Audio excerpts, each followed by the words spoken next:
Greens candidate for Macnamara, Steph Hodgins-May. Also got Spotify. I reckon a bit of Rage Against the Machine could get us cranky. Oh. And when you're ready, Yeah. we can do a 0 to 100. Okay. Alright. Go again. Can I do it once more? Yeah, you can. If Angus Taylor's listening, you should really try this out because it's a lot of fun. It's such an interesting seat because it could be the difference between having a progressive crossbencher like me in balance of power, sitting alongside those wonderful independents and Adam Bant, deciding whether we have world-leading climate packages again, whether deciding whether we drive down emissions and protect our kids' future, or the alternative is we've got a backbencher in there who's kind of basically saying the right things but voting the wrong way. And I just think people are getting that.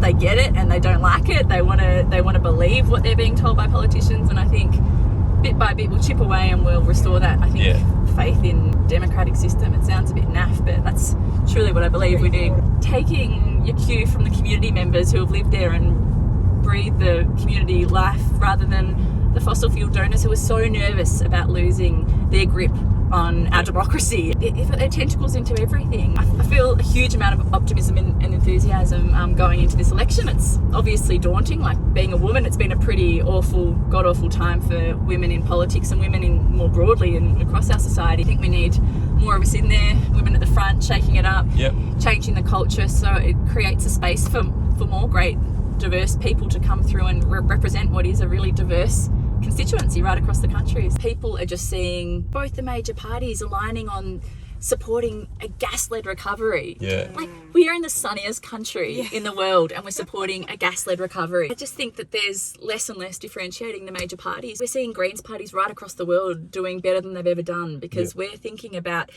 green-led recoveries where people are at the centre of it and community-led initiatives that are at the centre of it. I'm very optimistic about the future of green politics in Australia and across the world. I've watched the politics of climate for 20 years now, and I've heard all these arguments how the transition's too expensive, or the economic cost of the transition, and it's all rubbish, right?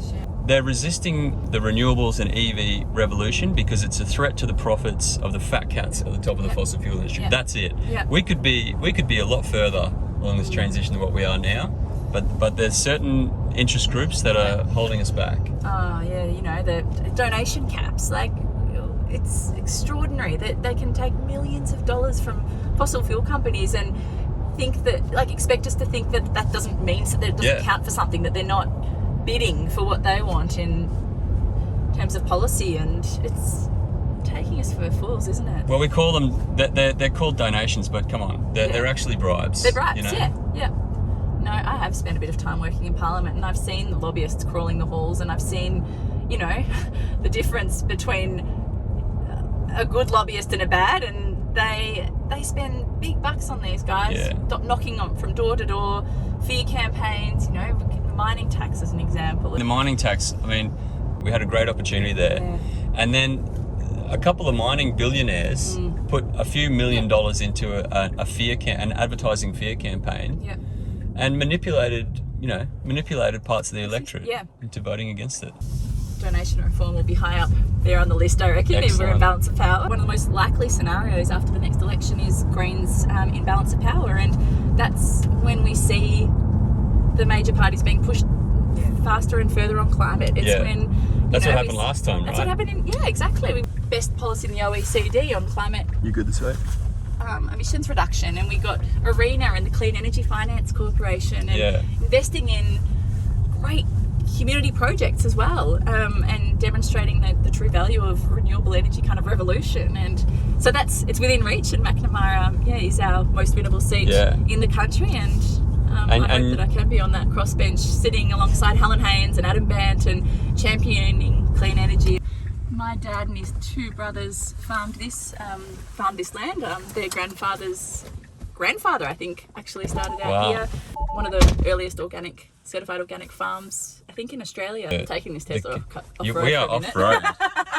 We are totally off-road. Put it in park. Yep. How do I turn it off? That's it. It's off. That's it. It's off. Yeah. So, it's on, but it's off at the same time. And Yeah, so we grew up out here and realised pretty quickly that you need to protect the earth if you want it to sustain you. Yeah. Dad was very involved in land care and tree planting, and the farmers get it. Like, they know about climate change and the current impacts it's having more than anyone. So that's why when I see that, the Nationals firing up saying they're representing farmers, and I say bullshit. You're not representing farmers. You're representing big business. And I think one of my great-great-grandfathers was one of the founders of the Country Party, who are now the Nats. Oh, And really? Wow. we read that he left the party in disgust when they were forced to join the party line and weren't allowed to cross the floor. And we like to think that it was because they'd become too radically aligned to big business and not the farmers as to why he did that. We don't have the full story, but that's what we like to think. The Nationals Party recently, they've actually been siding with coal companies over farmers. They claim that they represent farmers, but they're not showing that in the policies that they're kind of voting for. So just follow the money. That's all you need to do. You follow the money and it takes you right back to big gas, big coal and their donor mates, and not the farmers, absolutely not the farmers. And we're seeing this sliding vote, and when you see someone like Barnaby Joyce take the reins, you think, geez, you are scraping the bottom of the absolute barrel there, aren't you? I've handed out on election days around here, and I've spoken to Nationals volunteers and supporters, and they love the idea of renewable energy. Yep. They love the idea of keeping their farm costs down and reducing their reliance on diesel and replacing it with renewable. I think that's the part that they all too often just conveniently ignore, is that transitioning it's economically advantageous and for everyone. For everyone. Yeah.